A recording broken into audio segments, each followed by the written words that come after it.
Concedo a palavra ao senhor André Laísta, presidente do Stand With Us Brasil.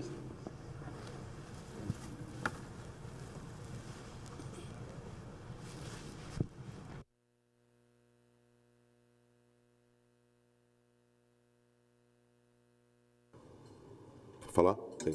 Bom dia a todos, senador Jacques Wagner, cumprimento o senhor e, através do senhor, todas as autoridades presentes, deputados, senadores, embaixador, grande amigo Daniel Zonshine, cumprimento o senhor e também, através do senhor, todos os embaixadores e diplomatas estrangeiros presentes nessa sessão tão importante. Eu sempre começo falando a respeito do Holocausto, principalmente em sessões como essa, lembrando a história do meu avô. Diferentemente de algumas outras pessoas que falaram antes de mim, eu sou a terceira geração, não sou filho, mas sou neto de sobrevivente. Meu avô, Chaim Leist, foi levado ao campo de extermínio de Sovivor. Não era um campo de concentração, era um campo de extermínio. A gigantesca maioria das pessoas que chegavam no campo morriam no mesmo dia em câmaras de gás. Um senhor velhinho, quando meu avô chegou na estação, disse ao meu avô: diga que você é jardineiro. Quando ele saiu do trem, ele disse que ele era jardineiro, colocaram ele de lado e ele ficou trabalhando no campo durante 6 meses, misturando as cinzas dos mortos dos fornos com a terra. 6 meses depois, assim como teve a revolta do gueto de Varsóvia, que é a data que nós lembramos hoje, teve também um levante, uma revolta no campo de Sovivor. Em torno de 15 a 20 judeus, incluindo meu avô, eles fizeram uma revolta e assassinaram os 11 membros da SS que tomavam conta do campo. E conseguiram romper os portões e fugiram pela porta da frente.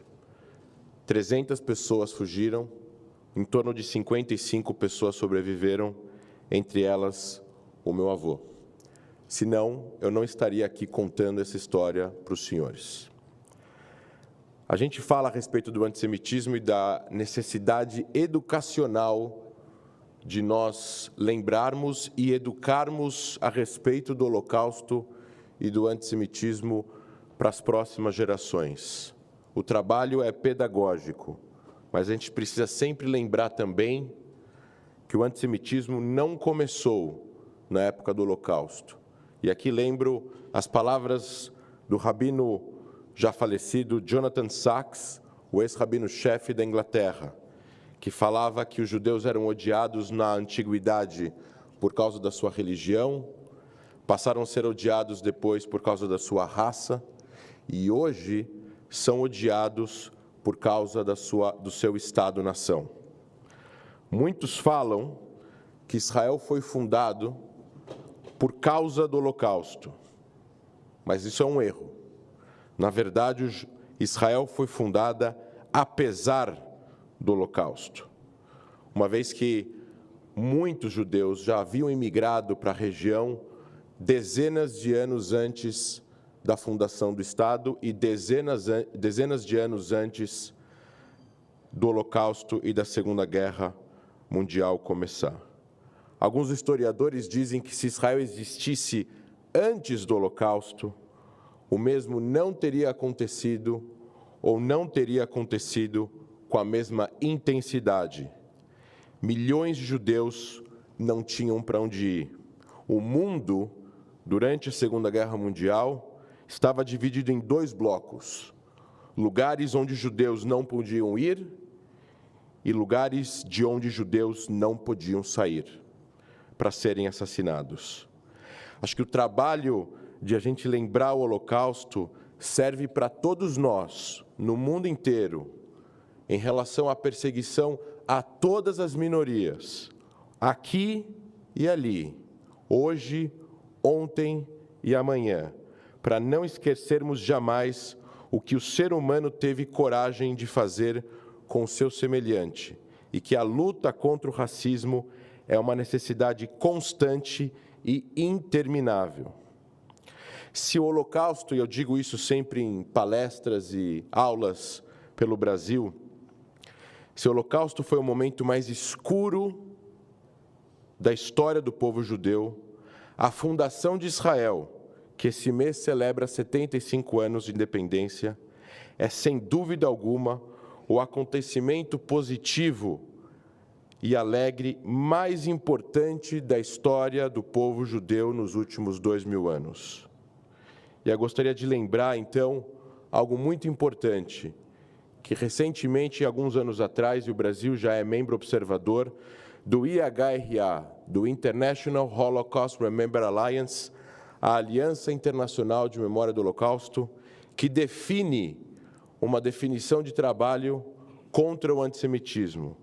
E lá está, em um parágrafo, que a negação do direito de existência do Estado de Israel é considerado forma de antissemitismo. Eu vou repetir aqui, porque muitas vezes, senador Jacques Wagner, nós escutamos discursos políticos no Brasil, inclusive de oficiais eleitos, que negam o direito de existência ao Estado de Israel.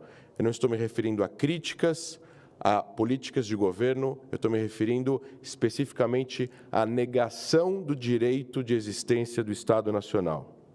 E, por fim, eu queria dizer, em memória a Yom HaShoah, nessa respeitada Casa do Povo, que lembro a vocês 2 lugares importantes em Israel, um lugar que vivi durante 10 anos.